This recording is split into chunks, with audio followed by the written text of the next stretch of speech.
आइए आज हम लोग स्टडी करेंगे नीट में आए हुए क्वेश्चन। चैप्टर है organic chemistry, some basic principles and technique. तो ये चैप्टर कक्षा 11 की एनसीईआरटी में हम लोगों ने पढ़ा। अब उसी से संबंधित क्वेश्चन जो नीट में पूछे गए हैं उनको हमें सॉल्व करना है। तो देखिए, पहला क्वेश्चन है हमारा कि the correct IUPAC name of the compound. ये कंपाउंड दिया गया है हमको और पूछा गया है कि करेक्ट आईयूपीएसी नाम इसका क्या है।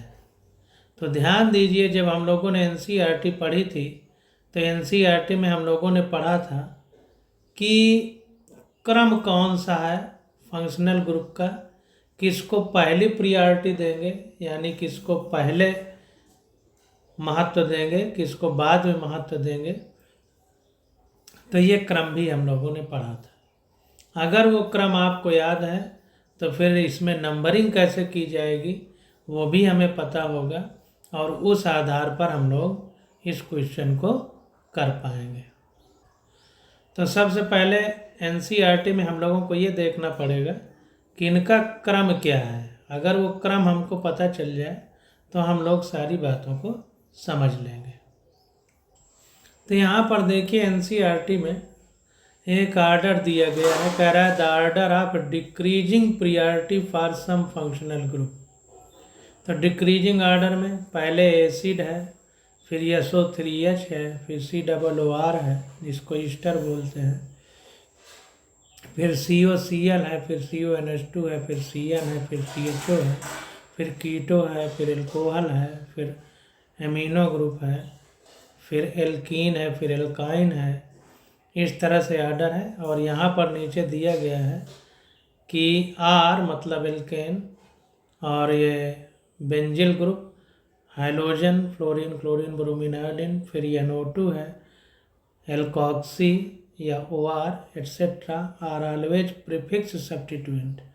तो इनको सबसे पहले रखा जाता है, सब्स्टिट्यूएंट का नाम बाद में। तो यहाँ पर देखिए जो ये NO2 है, तो इसमें हम नाम लिखते समय NO2 जिधर से पास पड़ेगा हम उसी को पहले महत्व देंगे। तो यहाँ पर देखिए, अगर हम नंबरिंग इधर फ्लोरीन से करें तो ये NO2 पास में पड़ जाएगा, इसलिए नंबरिंग हम यहाँ से करेंगे 1 2 3 4 5 6। इस तरह से नाम हम लोग देंगे। तो ये बेंजीन है, पूरा रिंग रिंग बेंजीन है, इसलिए अगर हमें नाम देना पड़ेगा तो देखिए, अब अल्फ़ाबेटिकल ABCD जब लिखेंगे तो जो नंबर पहले आएगा अक्षर उसको पहले लिखेंगे, जो बाद में आएगा उसको बाद में। तो देखिए EABCDEFGH। तो जब नाम लिखते हैं हम ABCD में तो E सबसे पहले आता है, E, फिर F और N सबसे बाद में आता है। तो उसी क्रम में लिखना है। तो देखिए, चौथे नंबर पर हमारा एथिल ग्रुप है, तो 4 एथिल लिखा। और जब अक्षर लिखेंगे और संख्या लिखेंगे तो उनके बीच में डॉट लगाते हैं, जैसा हम लोग पर पीछे लिखते चले आए हैं। तो 4 एथिल हो गया। अब E के बाद ABCDEF आता है, तो फ्लोरो लिखेंगे, ये फ्लोरीन जुड़ा हुआ है पहले नंबर पर, तो 1 फ्लोरो। डैश डैश करते जाएंगे जैसे अक्षर और संख्या लिखेंगे, फिर डैश, फिर दूसरे नंबर पर ये नाइट्रो ग्रुप जुड़ा है, तो 2 नाइट्रो, और जुड़े किस में है, बेंजीन में, इसलिए बेंजीन लगा दी। तो 4 एथिल 1 फ्लोरो 2 नाइट्रो बेंजीन इसका नाम हो जाएगा। तो ये A विकल्प हमारा करेक्ट हो जाएगा। यहाँ पर देखिए नंबरिंग करके दिखाया है 1 2 3 4 5 6, तो इसी नंबरिंग के हिसाब से नाम लिखा गया है। अब क्वेश्चन नंबर 2 आ जाता है, कह रहा है a system volatile organic compound, a steam volatile organic compound which is immiscible with water. कह रहा है कि एक कोई कार्बनिक यौगिक है जो कि भाप के साथ वाष्पित तो हो जाता है लेकिन पानी में घुलनशील नहीं है, इमिसिबल है। कह रहा है has a boiling point of 250 degree centigrade, उसका बॉइलिंग पॉइंट कितना है 250 डिग्री सेंटीग्रेड। कह रहा है during steam distillation a mixture of this organic compound and water will boil. तो ध्यान दीजिए, हमने पढ़ा था कि किसी चीज़ में जब किसी को मिक्स कर दिया जाता है तो उसका बॉइलिंग पॉइंट जो होता है वो घट जाता है। तो जो ये ऑर्गेनिक कंपाउंड है ये वाटर के साथ मिक्सचर नहीं बनता है और इसका बॉइलिंग पॉइंट 250 डिग्री सेंटीग्रेड है। तो जब हम इसको पानी के साथ मिला देंगे और फिर दोनों मिक्सचर को एक साथ गर्म करेंगे तो अब जो बॉयल होगा ये 250 डिग्री सेंटीग्रेड से कम पर बॉयल होगा। तो 250 डिग्री सेंटीग्रेड और जो ये वाटर है वाटर का 100 डिग्री सेंटीग्रेड होता है तो वाटर भी कम डिग्री पे बॉयल होगा, यानी 100 डिग्री सेंटीग्रेड से कम पर बॉयल होगा। तो यहाँ पर डी विकल्प हमारा करेक्ट हो जाएगा, close to but below 100 degree centigrade. तो 100 डिग्री सेंटीग्रेड के नज़दीक रहेगा लेकिन 100 डिग्री सेंटीग्रेड से कम तापमान पर ये ऑर्गेनिक कंपाउंड बॉयल होगा, इसको ध्यान देना। तो किसी चीज़ में जब किसी को मिला दिया जाता है तो उसका बॉइलिंग पॉइंट घट जाता है। तो चूँकि वाटर का 100 डिग्री सेंटीग्रेड है और ये जो ऑर्गेनिक कंपाउंड है इसका 250 डिग्री सेंटीग्रेड है, तो जब हम इनको मिला करके आपस में फिर एक साथ मिला के गर्म करेंगे तो बॉइलिंग पॉइंट जो वाटर का है 100 डिग्री सेंटीग्रेड उससे भी कुछ कम तापमान पर ये उबलने लगेगा। तो डी वाला विकल्प हमको हमारा करेक्ट हो जाएगा।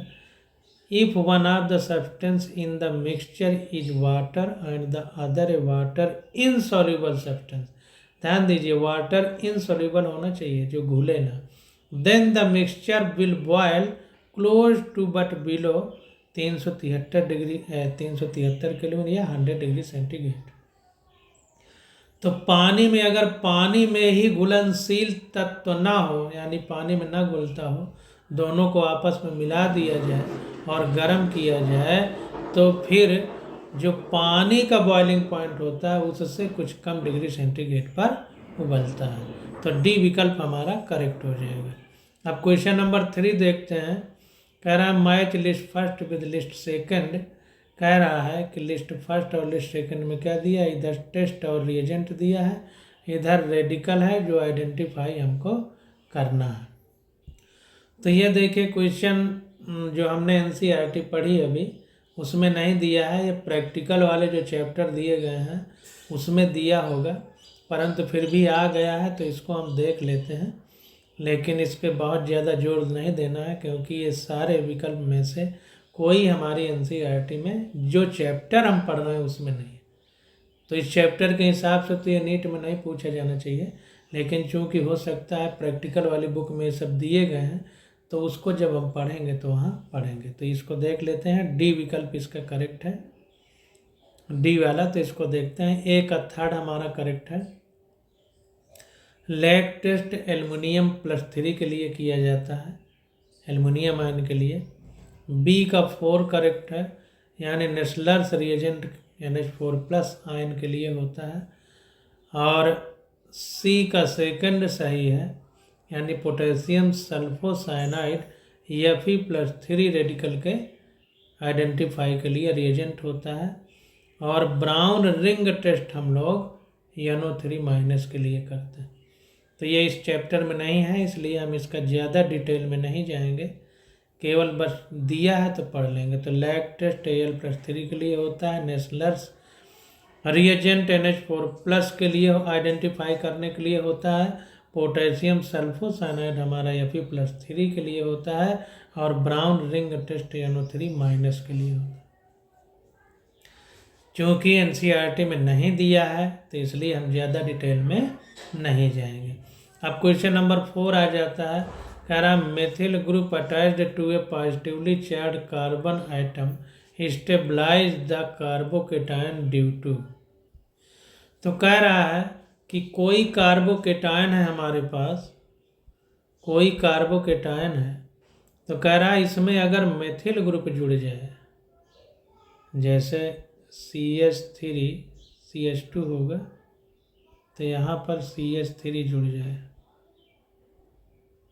इस तरह से, तो एक ग्रुप ये जुड़ेगा, H2 है, एक ग्रुप ये जुड़ जाए, तो कह रहा है ये ग्रुप जुड़ जाते हैं तो इनके जुड़ने से जो है, जो कार्बन आइटम है हमारा ये वाला, ये स्टेबलाइज हो जाता है, स्थायी हो जाता है। तो ऐसा क्या हो जाता है जिसके कारण स्थायी हो जाता है? तो ध्यान दीजिए कि इसके जुड़ने से क्या होता था, एक हाइपर कॉन्जुगेशन वाली चीज़ हमने पढ़ी थी, हाइपर कॉन्जुगेशन। तो जब मेथिल ग्रुप जुड़ जाता है तो इसमें जो ये H है, ये H, इनमें से एक H ये हट जाता है बॉन्ड टूट करके, और हाइपर कॉन्जुगेशन के कारण ये स्टेबलाइज हो जाता है। इसको NCERT में देख लेते हैं। यहाँ पर ये देखिए हाइपर कॉन्जुगेशन है, यहाँ पर ये कार्बोकेटायन है, इसमें ये मेथिल ग्रुप जुड़ गया। इसमें क्या होता है कि ये एक हाइड्रोजन इससे हटेगा H+ के रूप में, तो यहाँ पर डबल बॉन्ड आ जाता है। ये पॉजिटिव चार्ज इधर जाएगा H+ के साथ में, तो यहाँ पर डबल बॉन्ड आ जाएगा। या फिर अगर ये हटेगा तो यहाँ पर पॉजिटिव आएगा, तो यहाँ पर डबल बॉन्ड आएगा, या ये हटेगा तो यहाँ पर पॉजिटिव चार्ज आएगा, यहाँ पे डबल बॉन्ड। तो ये जो क्रिया होती है इसको हम हाइपर कॉन्जुगेशन कहते हैं। देखिए कह रहा है कि this type of overlap stabilize the carbocation because electron density from the adjacent sigma bond help in dispersing the positive charge. तो ये जो सिग्मा बॉन्ड है, यहाँ पर इलेक्ट्रॉन डेंसिटी बढ़ गई, ये डबल बॉन्ड देखिए आ गया, तो इलेक्ट्रॉन का घनत्व बढ़ गया, जिससे जो पॉजिटिव चार्ज है वो फैलने में आसानी रहती है, डिस्पर्स होने में, यानी फैलने में। तो फैलने में आसानी रहेगी तो कोई चीज़ दूर तक फैल जाएगी तो उसे पकड़ना कठिन होगा, यानी वो स्टेबलाइज कर लेगा अपने आप को। इसी हाइपर कॉन्जुगेशन को हम लोग अतिसंयुग्मन कहते थे हिंदी में। तो कहीं भी कार्बोकेटायन में अगर मेथिल ग्रुप जुड़ा है तो मेथिल का मतलब जाहिर सी बात सारे सिग्मा बॉन्ड होंगे, तो इस सिग्मा बॉन्ड होंगे तो कार्बोकेटायन का स्टेबलाइजेशन हाइपर कॉन्जुगेशन की वजह से होता है। तो यहाँ पर हाइपर कॉन्जुगेशन करेक्ट हो जाएगा। यहाँ पर देखिए दिखाया भी गया है कि ये कोई कार्बोकेटायन है, ये मेथिल ग्रुप जुड़े हुए हैं, तो यहाँ पर क्या होगा, ये पॉजिटिव चार्ज जो है यहाँ से बॉन्ड टूट जाएगा किसी एक हाइड्रोजन का, तो यहाँ पर देखिए H+ अलग हो गया है, यहाँ पर डबल बॉन्ड आ गया, ये CH2 हो गया। और इसमें चूंकि मेथिल ग्रुप जुड़ा है तो +I इफेक्ट भी होगा, तो हाइपर कॉन्जुगेशन भी है और इंडक्टिव इफेक्ट भी है, पहला भी है, तो दोनों करेक्ट होना चाहिए। लेकिन हाइपर कॉन्जुगेशन चूंकि इंडक्टिव से ज़्यादा प्रबल माना जाएगा, तो इसलिए C वाले विकल्प को इसने करेक्ट किया है। कह रहा है methyl group attach to a positively charge carbon item stabilize the carbocation due to hyperconjugation and +I effect. तो A और C दोनों करेक्ट होंगे। A नहीं, हाँ ये A-I दिया है इसलिए नहीं करेक्ट होगा, -I दिया है, +I होता तब करेक्ट होता, +I इफेक्ट नहीं दिया है, तो फिर हमारा हाइपर कॉन्जुगेशन करेक्ट हो जाएगा। अब क्वेश्चन नंबर 5 देखते हैं। कह रहा है given below are 2 statement, 2 statement दिए गए हैं। कह रहा है the boiling point of 3 isomeric pentanes follows the order normal pentane, isopentane, neopentane. तो कह रहा है जो बॉइलिंग पॉइंट है 3 isomeric pentane follow the order normal pentane, फिर आइसोपेंटेन, फिर नियोपेंटेन, यानी नॉर्मल पेंटेन का बॉइलिंग पॉइंट ज़्यादा होगा, फिर आइसो का, फिर नियो का। अब देखिए स्टेटमेंट सेकंड में क्या कह रहा है। कह रहा है when branching increase the molecule attains a shape of sphere, this result in smaller surface area for contact due to which the intermolecular force between the spherical molecule are weak, thereby lowering the boiling point. तो कह रहा है कि असल में branching से क्या होता है कि मॉलिक्यूल का शेप वो स्फेरिकल हो जाता है, गोलाकार। This result in smaller surface area for contact. तो इसलिए कॉन्टैक्ट के लिए जो सरफेस एरिया है वो घट जाता है, due to which the intermolecular force between the spherical molecule are weak. इससे क्या होता है कि जो इंटर मालिकुलर फोर्स होता है मालिक्यूल के बीच में, तो वो स्फेरिकल हो जाने की वजह से वीक हो जाता है, कमज़ोर हो जाता है। Thereby lowering the boiling point, इसलिए बॉइलिंग पॉइंट कम हो जाता है। तो इसमें स्टेटमेंट फर्स्ट और सेकंड दोनों करेक्ट हैं, इसको थोड़ा हम समझ लेते हैं। तो देखिए नॉर्मल पेंटेन अगर हम लिखेंगे तो CH3 CH2 CH2 CH2 1 2 3 4 CH2 CH3, ये सीधी ही लाइन है, कोई दिक्कत नहीं है। तो नॉर्मल पेंटेन हो गया। अब अगर आइसो लिखेंगे तो CH3 CH3 CH CH2 CH3 1 2 3 4 5। अब नियो लिखेंगे तो CH3 CH3 CH3 CH2 CH 1 2 3 4 5 हो गए। यही CH3 यहीं तक रहेगा। तो देखिए जैसे जैसे शाखाएं बढ़ती जा रही हैं, ब्रांच बढ़ती जा रहे हैं, मॉलिक्यूल स्फेरिकल हो रहा है। तो अगर लकड़ी ऐसे रखी हो ऐसे ऐसे, तो इस प्रकार से देखिए जब लकड़ी ऐसे होगी तो ये ज़्यादा इसका पृष्ठ पृष्ठ एरिया होगा, पृष्ठ क्षेत्रफल, तो इसको उठाने में हमें ज़्यादा ताकत लगाना पड़ेगी। लेकिन यही ऐसे हो जाए गोलाकार तो कम एरियल होगा, तो इसको उठाने में कम ताकत लगाना पड़ेगा। तो इसीलिए जो नॉर्मल पेंटेन है इसका बॉइलिंग पॉइंट ज़्यादा है, और जैसे जैसे ये गोलाकार होता जा रहा है बॉइलिंग पॉइंट घटता जा रहा है। तो इसलिए स्टेटमेंट फर्स्ट और ये स्टेटमेंट सेकंड दोनों सही हो जाएंगे। तो यहाँ पर देखिए both statement first and second are correct, ये विकल्प हमारा करेक्ट हो जाएगा। यहाँ पर देखिए दिखा रहा है कि both statement first and second are correct. Boiling point of normal pentane 309 kelvin है, आइसो पेंटेन 301 केल्विन है, और नियो पेंटेन 282.5 केल्विन है। तो as branching increase molecular attain the shape of a spherical result in smaller area of contact, thus weak intermolecular force between spherical molecule which are overcome at relatively lower temperature leading to decrease in boiling point। तो कहने का मतलब ये है कि जैसे जैसे surface area घटता है, यानी कोई मॉलिक्यूल स्फेरिकल होता जाता है, गोलाकार होता जाता है, वैसे वैसे उसका बॉइलिंग पॉइंट घटता जाता है, क्योंकि सरफेस एरिया कम रहेगा तो उसको कम टेम्परेचर पे ही वेपराइज किया जा सकता है। तो ए विकल्प हमारा करेक्ट हो गया।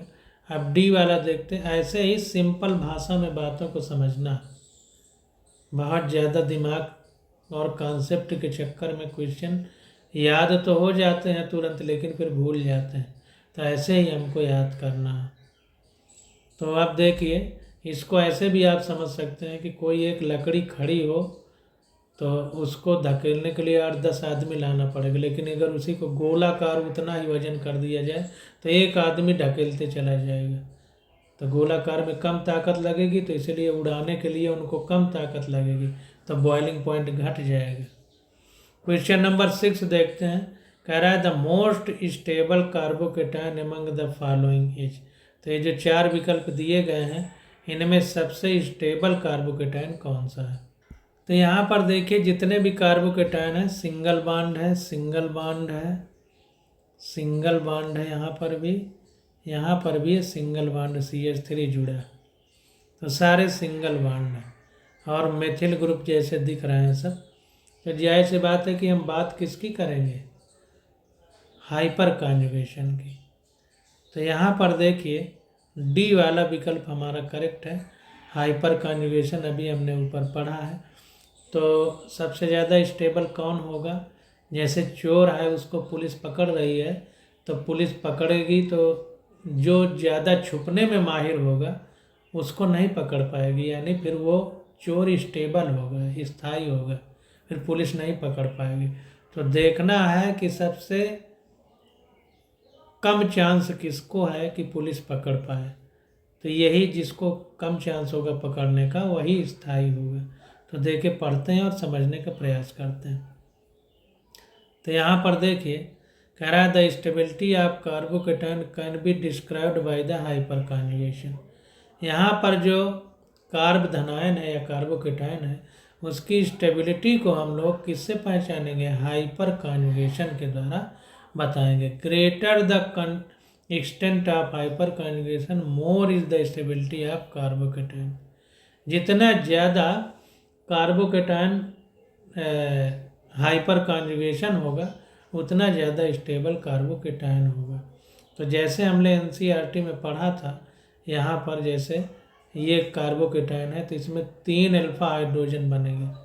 पहला जो मॉलिक्यूल होता है, जैसे ये कार्बन है इसके बगल वाला ये अल्फा कार्बन होगा, और इधर जुड़ा होता तो बीटा हो जाता है, एक और कार्बन जुड़ा होता तो गामा कार्बन कहते हैं। तो इस तरह होता है। तो अल्फा कार्बन पर हाइपर कॉन्जुगेशन की, अल्फा हाइड्रोजन के कारण हाइपर कॉन्जुगेशन होता है, वो भी अल्फा कार्बन से जुड़े हुए हाइड्रोजन अल्फा हाइड्रोजन कहलाएंगे।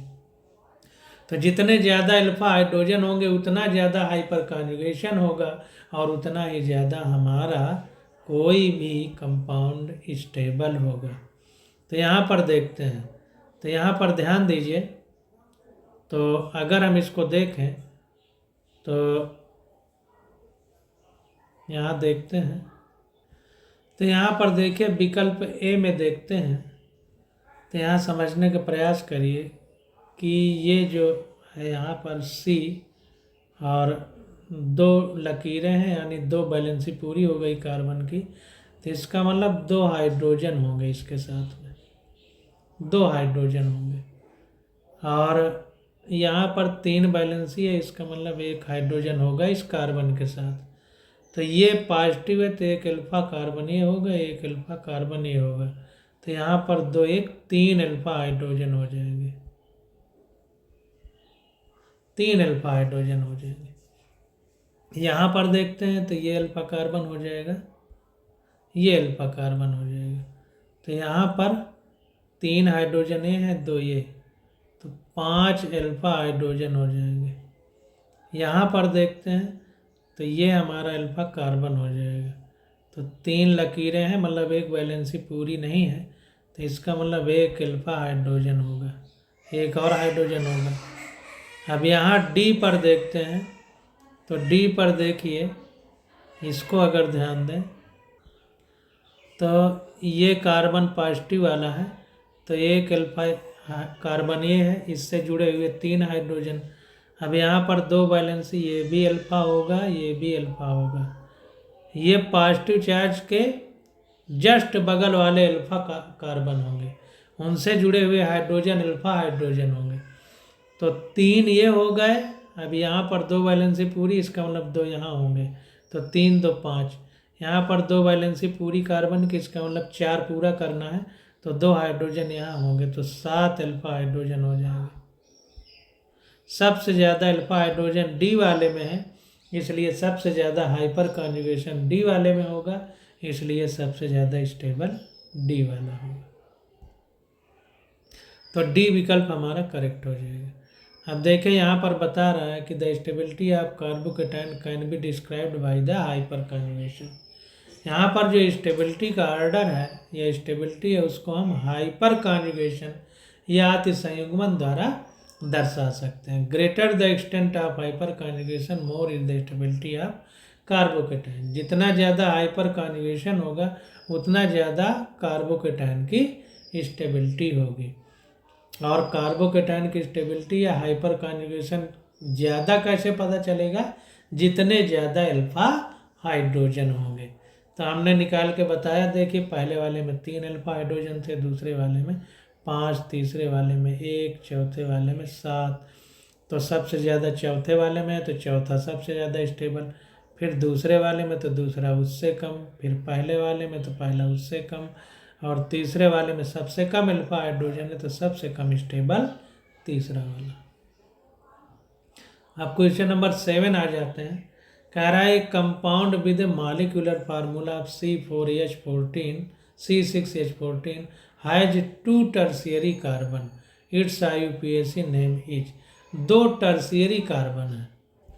तो टर्शियरी कार्बन का पहले मतलब हम लोग समझेंगे कि टर्शियरी कार्बन का क्या मतलब होता है। तो जैसे मान लीजिए ये हमारे पास चेन है इस तरह से, ये H2 कर दें इस तरह से, तो ये हमारा 1 डिग्री कार्बन है क्योंकि सिंगल चेन। अगर ऐसे हो जाए तो 2 डिग्री है, अगर ऐसे बन जाए तो 3 डिग्री है। तो यही 3 डिग्री ही टर्शियरी है, टर्शियरी कार्बन कहलाएंगे। तो यहाँ पर ना इसका फिगर बना लेते हैं और बना करके देखते हैं। तो देखिए क्या है, C6H14, तो 6 कार्बन की श्रृंखला बनाते हैं हम लोग। तो यहाँ पर देखिए बनाया गया है 1 2 3 4 5 6 बना दिया। तो ये हैज नो टर्शियरी कार्बन, कोई टर्शियरी कार्बन नहीं, नॉर्मल हेक्सेन इसका नाम है। यहाँ पर देखिए, अगर यहाँ पर देखा जाए, हाँ ध्यान दीजिए थोड़ा सा गड़बड़ी हो गई। जो इस तरह चेन बनेगी वो ये नियो कार्बन है, ये नियो कार्बन है। नियो और टर्शियरी में अंतर है। टर्शियरी का मतलब जिससे ऐसे ब्रांच निकल जाए वो कार्बन। कुल मिला के कहने का मतलब मोटी मोटी भाषा में समझिए कि जैसे 1 2 3 बॉन्ड है, 1 2 3 बॉन्ड है जिसमें मेथिल ग्रुप जुड़ा है, कार्बन जुड़ा हुआ है। ये दूसरे नंबर पर 3 कार्बन जुड़े हुए हैं, तो ये टर्शियरी कार्बन हो जाएगा। 3 कार्बन, टर्शियरी का मतलब 3, यहाँ पर 4 हो गए, 1 2 3 4, तो ये नियो होगा। तो अगर हम ऐसे नॉर्मल हेक्सेन बना दें तो कोई टर्शियरी कार्बन नहीं है। अगर इस तरह से बना दें, एक कार्बन को यहाँ लगा देंगे तो केवल एक टर्शियरी कार्बन है जिसमें 1 2 3 कार्बन जुड़े हैं इस कार्बन से, तो ये टर्शियरी कार्बन होगा। अब यहाँ पर देखिए ये 2 मेथिल पेंटेन इसका नाम होगा, दूसरे नंबर पर मेथिल ग्रुप जुड़ा है और ये पेरेंट चेन में 1 2 3 4 5 कार्बन है। तो दूसरे नंबर पर मेथिल है तो 2 मेथिल और 5 कार्बन की चेन है जिसमें कोई डबल या ट्रिपल बॉन्ड नहीं है, तो पेंटेन लिखेंगे। अब यहाँ पर 2 कार्बन लगा दिए, तो यहाँ पर देखिए इस कार्बन में 1 2 3, एक ये कार्बन एक ये कार्बन एक ये कार्बन, 3 कार्बन जुड़े हैं तो टर्शियरी कार्बन हो गया। इसमें देखें तो 1 2 3 कार्बन जुड़े तो ये टर्शियरी कार्बन हो गया। तो इस तरह से 1 और 2 2 टर्शियरी कार्बन है। अब 2 टर्शियरी कार्बन, इसका नाम क्या होगा, दूसरे पे मेथिल जुड़ा है, तीसरे पे तो 2 3 डाई मेथिल 1 2 3 4 कार्बन की चेन है तो ब्यूटेन हो जाएगा क्योंकि इसमें डबल बॉन्ड और ट्रिपल बॉन्ड कोई भी नहीं है। इस प्रकार से इसमें देखें तो 1 2 3 तीसरे नंबर पर 3 मेथिल ग्रुप जुड़े हैं, तो 1 2 3 4 कार्बन जुड़ गए तो टर्शियरी नहीं है, ये नियो कार्बन कहलाएगा। तो टर्शियरी नहीं है तो इसलिए इसका नाम क्या होगा, दूसरे नंबर पे ही 2 मेथिल ग्रुप होंगे, इसको 1 2 3 4 कार्बन की ये चेन बनाएंगे तो पेरेंट चेन हो जाएगी। तो दूसरे नंबर पर 2 कार्बन है क्योंकि उधर से गिनती करते हैं जिधर से ये नज़दीक पड़ता है, तो इधर से गिनती करेंगे तो दूसरे कार्बन पर 2 2 और डाई 2 के लिए मेथिल ग्रुप जुड़े हैं, 1 2 3 4 कार्बन की श्रृंखला है तो ब्यूटेन हो जाएगा, 2 2 डाई मेथिल ब्यूटेन। तो यहाँ पर देखिए हमसे पूछा क्या जा रहा है, अभी हम टर्शियरी समझ गए, अब पूछा जा रहा है कि एक compound with the molecular formula of C6H14 has 2 tertiary carbon, it's IUPAC name is. तो इसका IUPAC नाम, तो यहाँ पर देखिए 2 टर्शियरी कार्बन इसमें है तो IUPAC नाम क्या है, 2,3 डाई मेथिल ब्यूटेन। तो यहाँ पर C विकल्प करेक्ट हो जाएगा, 2,3 डाई मेथिल ब्यूटेन। अब क्वेश्चन नंबर 8 आ जाता है।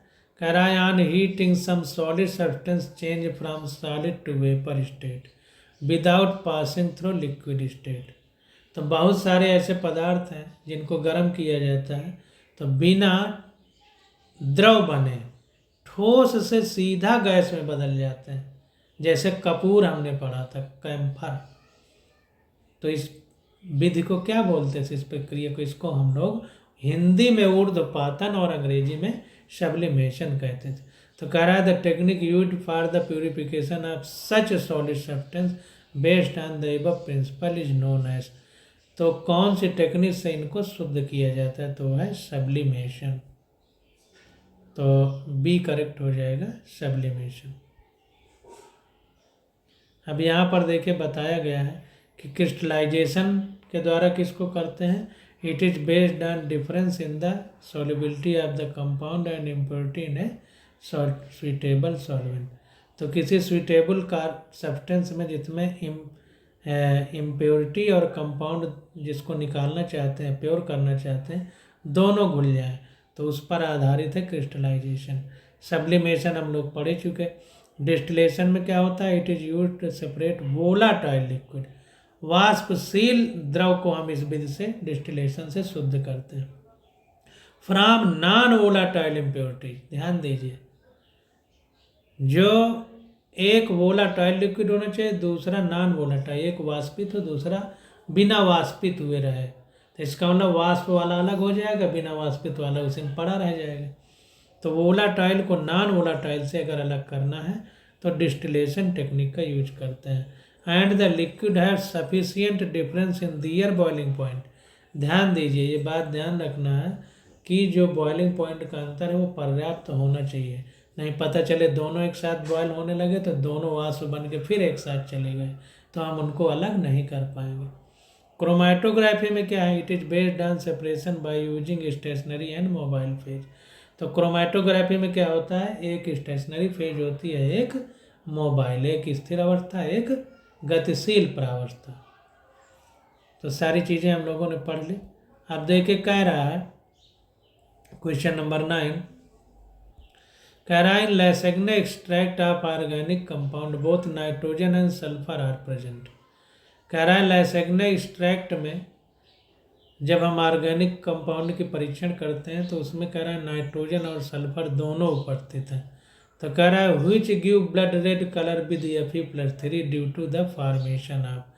तो कह रहा है फेरिक आयन के साथ खून जैसा लाल रंग कौन देता है, मतलब क्या बन जाता है जिसके कारण खून जैसा लाल रंग प्राप्त होता है?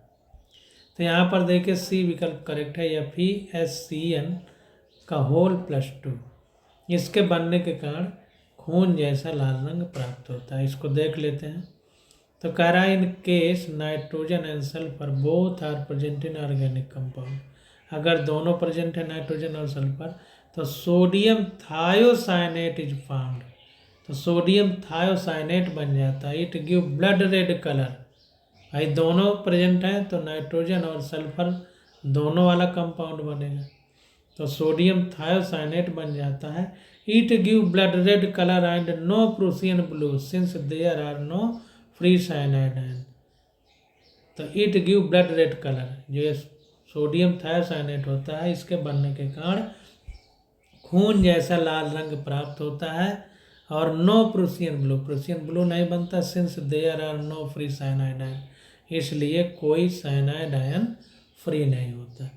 तो सल्फर और नाइट्रोजन साथ में है, ऐसा कंपाउंड बन जाता है जिसको सोडियम थायोसाइनेट कहते हैं। तो उस सोडियम थायोसाइनेट के कारण खून जैसा लाल रंग प्राप्त होता है। यहाँ पर देखिए NCERT में दिया है कि in case nitrogen and sulphur both are present in an organic compound. अगर दोनों प्रेजेंट हैं किसी ऑर्गेनिक कंपाउंड में, sodium thiocyanate is found, sodium thionate बन जाता है। It give blood red colour and no Prussian blue since there are no free cyanide ion. देखिए वही लाइन ही लिखा है। तो Na+C+N+S यानी सोडियम के साथ ऑर्गेनिक कंपाउंड है क्योंकि उसमें कार्बन रहेगा। नाइट्रोजन सल्फर दोनों प्रेजेंट हैं तो NaSCN यानी सोडियम थायोसाइनेट बन जाता है। इसकी जब Fe+3 आयन से क्रिया होती है तो FeSCN का होल पावर +2 ये आयन बनता है जिसका कलर ब्लड रेड होता है। Since sodium fusion is carried out with excess of sodium the thiocyanate decompose to yield cyanide and sulphide these ion give their usual test. तो कुल मिलाकर के ये जो FeSCN+2 है ये सोडियम थायोसाइनेट बनता है। इसकी क्रिया जब Fe+3 से होती है तो FeSCN का होल पावर +2 बन जाता है जिसका कलर ब्लड रेड होता है। इसी वजह से लाल रंग प्राप्त होता है, खून जैसा। यहाँ पर देखिए वही टेस्ट जो NCERT में पढ़ा उसी को दिखाया। अब आप क्वेश्चन नंबर 10 आ जाता है, कह रहा consider the following reaction and identify the product. ये रिएक्शन को बताना है और आइडेंटिफाई करना है प्रोडक्ट के बारे में। यहाँ पर देखिए पूरी रिएक्शन नहीं दी गई है, असल में यहाँ पर OH आयन है और उसकी HBr से रिएक्शन हो रही है। इसको सॉल्यूशन में देखेंगे तभी समझ में आएगा। तो ये रिएक्शन है कुल मिलाकर के, इसको हम लोगों को समझना है। तो यहाँ पर देखिए CH3 है, इधर CH के साथ OH जुड़ा है, इधर CH3 है। इसकी HBr से रिएक्शन हो रही है। तो HBr से जब रिएक्शन होगी तो HBr में हमने पढ़ा है कि जो हमारे हाइड्रोजन है उनकी इलेक्ट्रोनेगेटिविटी ज़्यादा होती है।